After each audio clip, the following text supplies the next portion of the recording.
Hi, I am Zubin Rashid. Welcome to Leadership in HR. In this series, we speak to some of the top HR minds in our country, in India. Today we have with us Vibha Chavan.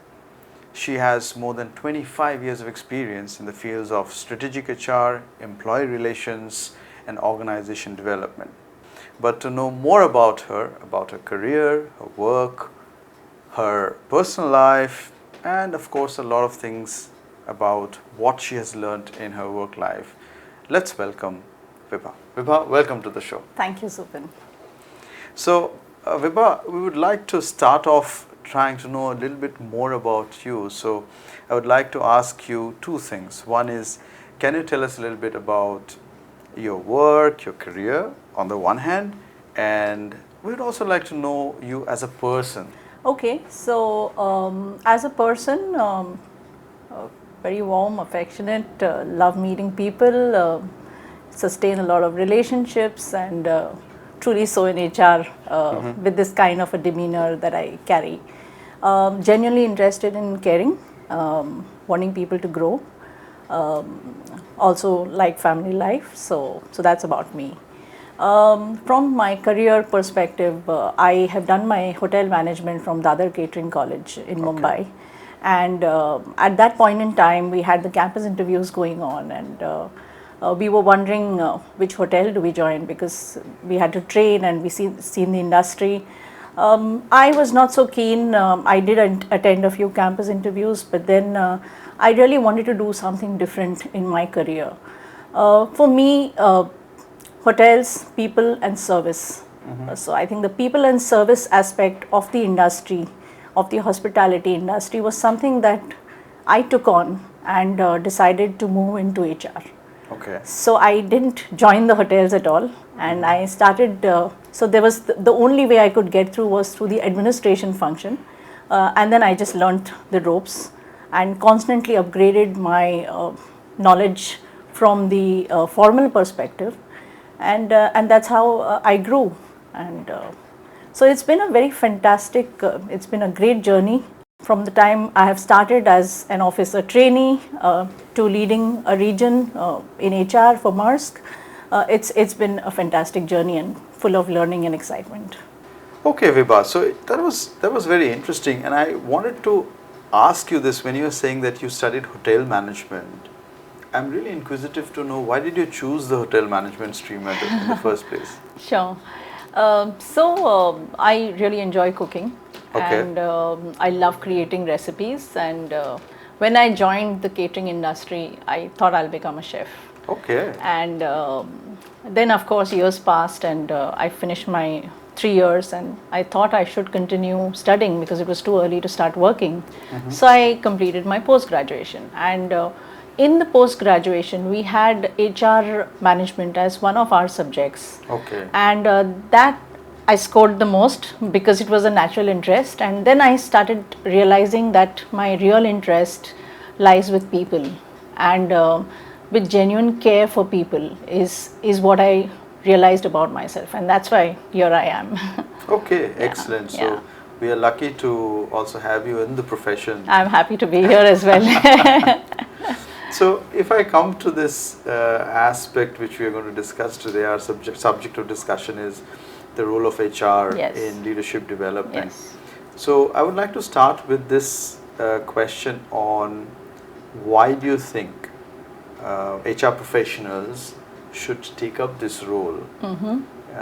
Because I would also want to see HR professionals when they are becoming leaders in the profession. You know, they're heading the department, and what role should they play in this whole process, right? So is this important? Why is it important is what I would like to know. Sure.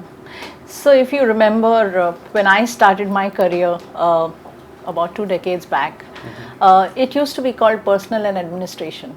Yes. Right? Yes, yes. And it was purely personal and administration that time. And the whole function has evolved so beautifully today. And you see people in HR, the HR leaders are actually participating in business meetings, making an impact on talent, And that's where HR is today. And I think we can do much, much more to contribute to the business. And there's an absolute direct line of impact on the business. True. So from that perspective, I think HR has held a very, very strong role in all businesses today, and you see it happening all over the place. Yeah, that's it. That's my view on why HR for a function, for a business. So in your career, in your experience, have you played this role in any organization where you played the role to help in the leadership development in the organization? Absolutely, and like I started my career as an officer trainee, where you just start learning the ropes from the ground. It then moved on to actually getting the HR structure in place in my second organization. This was a absolute ground level place that I joined. It was a project with only mortar and cement on the street, on the plot of land that we had, and we actually came up with this whole function. We actually recruited mass recruitment for 90 people to run the factory, and that's how the whole journey started. So at that point it was more of getting the basics right, and that worked really well to start with. As I moved forward, obviously I started growing, my scope started going much better. I learned the tricks of labor relations, and then I started working on training and development, and that's where the development piece started coming in. So why training? What kind of topics do we look at? How do we ensure that there is a shift in the person after you have a developmental opportunity? And of course today it's very different. Today it's about looking at leaders, looking at directors, and how the managing directors, how do they fit into their roles? How do we lead development for them? And fortunately for me, in this organization, we are doing a lot around that. So today we focus on talent at the director plus levels, and we are at a constant build up of succession in order to have business continuity. Okay. So that's the most interesting part of my role today. Okay, great. In fact, if I can get a little deeper into this subject of leadership development and say, right now, you said in your present organization, this is something very important and you're working on that. So if I look at leadership today, and especially if I look at an organization which is multinational, Yes. do you see certain aspects which are becoming more important? For example, for me, as one of the roles I play is an intercultural consultant, and I see that a lot of organizations, when they are developing their leaders, they are looking at the aspect that there are no more leaders in one particular country or one particular region. So we are becoming more and more global. Yes. So from this perspective, and I mean, I would, you are free to answer the way you would like to. It could be an example from your organization or an example in general of how do you think this can be developed according to your view? Yes, and you're bang on. Today we look at managing directors, or we look at senior leaders who can perform in different roles.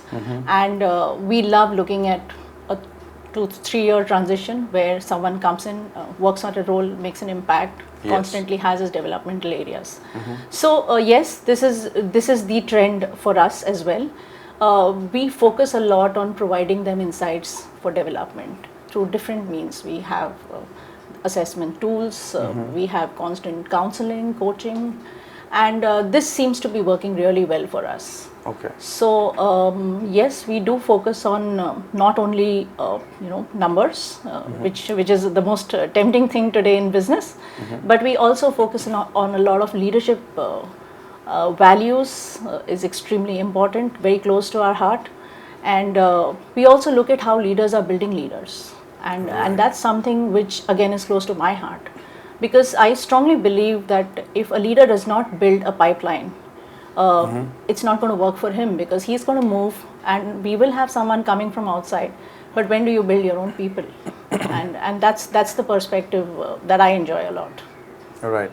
And have you ever, and as an individual, have you ever faced any kind of, I wouldn't say challenges, but have you seen differences in the way you communicate or in the way some of your colleagues from other countries communicate? Oh yes, of course. So I started with leading for India and Sri Lanka, and then I started moving into different regions in Asia. I think every country in Asia has its own way of communicating.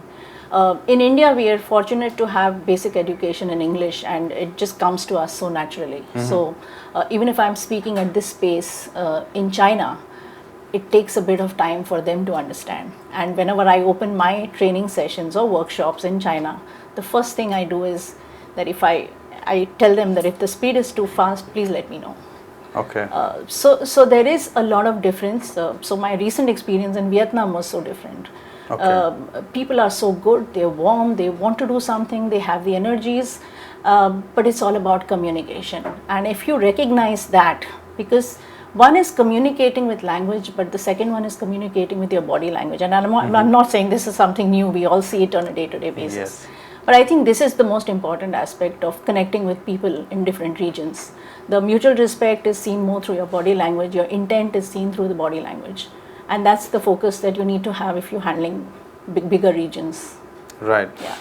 Right. In fact, when you are saying this, that your experience in China, your experience in Vietnam, and I'm looking at you as a leader in this in the domain of human resources, I see this as an important aspect of leadership development. Absolutely. I mean, for you to be able to, for example, conduct this training session in China means that you've been able to understand those differences, and therefore you're adapting to those differences, and that's one of the most important characteristics that a global leader today must have. Absolutely, and I enjoy this the most, and I also see a lot of expat MDs moving into different regions in Asia. And we have expat MDs who also speak Thai, for example. Okay. I mean, you couldn't have a better connect with people if you have the local language with you.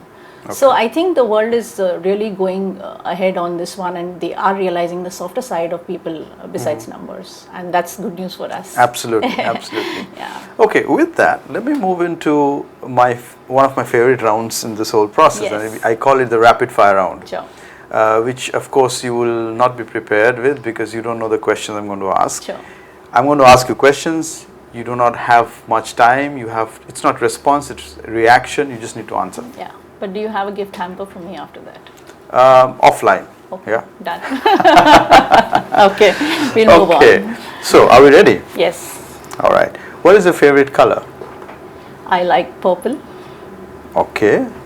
And any particular reason why you like purple? I've just liked it all my life, I guess. I mean, since the time I remember colors, and so I just been find there it in your very mind, soothing, and I like it. Okay. Who do you love the most in your life? Oh, that's very difficult to say. I Which have is a why it's a very question. strong social circle, and of course, it's family, parents. I mean, that's just the obvious, but I think in general, I love being with people, and so if I'm not in office, I'm traveling for a week. I just love coming back to office and meeting my people, and yes, from the real aspect of being long-term, lifelong, it's family, and after that you have friends, and I don't think I can do it without anybody in my life who are currently there. So, have you traveled to countries, some other countries other than work, other than for leisure? So my which brother's countries have you in been? Toronto, so I go there almost every year, and it's like second home for us. So yeah, it's fantastic. I love that So do you find place. it different from Mumbai, for example? Well, yes, from the infrastructural point of view, for sure, and I think I can say that with quite a few countries. But yes, it is very different when it comes to the facilities, when it comes to people. But otherwise, I guess people are people everywhere you go. So it really doesn't matter. True. That's true. Yeah. Okay, let me ask you one final question. If you were forced to leave India, okay, so you are in India, you're in Maharashtra, but if you're forced to leave India and you're told that you have to relocate and stay in another country, which country would you choose? Well, I had chosen Toronto for the obvious reasons of having family there, and then I just decided to stay back in India because I think India has a lot of potential.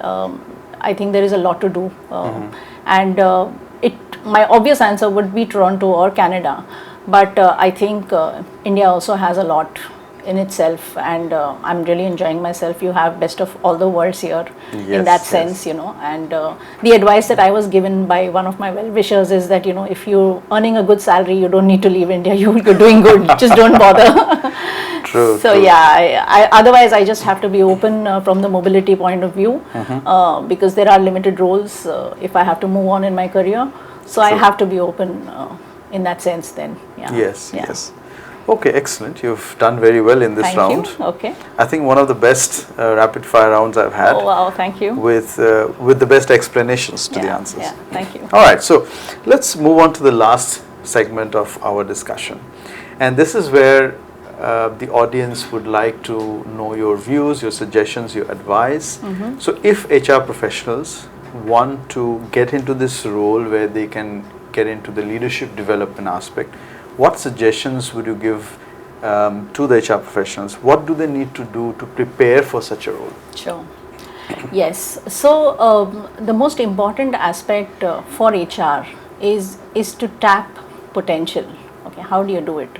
I think everyone has this God's given gift to them, right? And we very easily say this guy or this lady is not performing well, she's not doing good in her role. Is that true? No. I think she's or he is not a good fit to the role. So everyone has potential. You have to just be smart enough to understand what that potential is and where is this person going to do well. So that's the most important piece for HR. I think the most important role for HR is also to support the leaders to build leaders.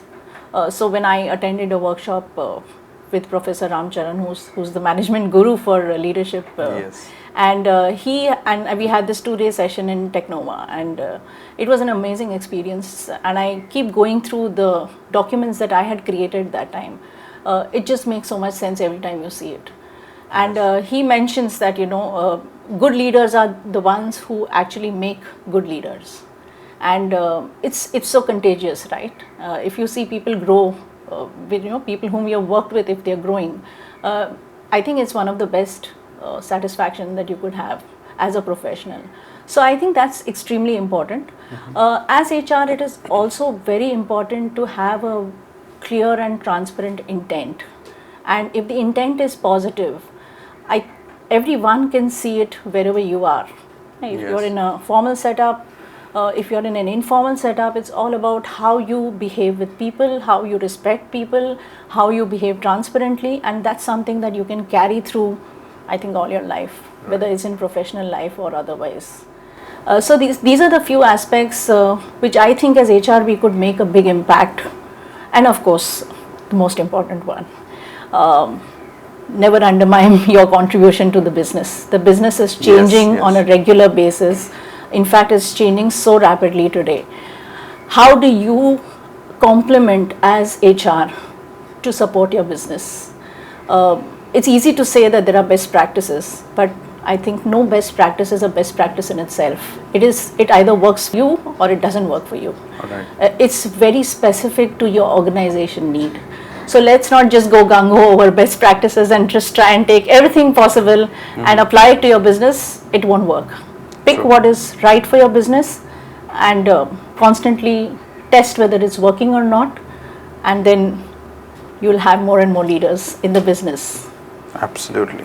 I think that's great advice, and people really need to understand their business first, and that has been my experience, and I've seen during my years, even in learning and development, I would always tell people you need to first understand the business of the organization. Absolutely. And not just go about doing things what everybody else is doing. Absolutely. Vibha, this has been a great discussion. Likewise. I think all the experiences that you have shared and the points that you have shared would be very, very useful. I think the audience has learned a lot from you. Thank you. So I would like to thank you for being Zubin. part of Thanks our for program. having me here. It was a pleasure connecting with you and speaking to everybody. Thank you. Thank you so much. Thank you, Zubin. So we were speaking to Vibha Chavan, and we learned a lot about the role of HR in leadership development. I hope you've got a lot of points from her and you can utilize this in your work, in your career. And until the next time, goodbye.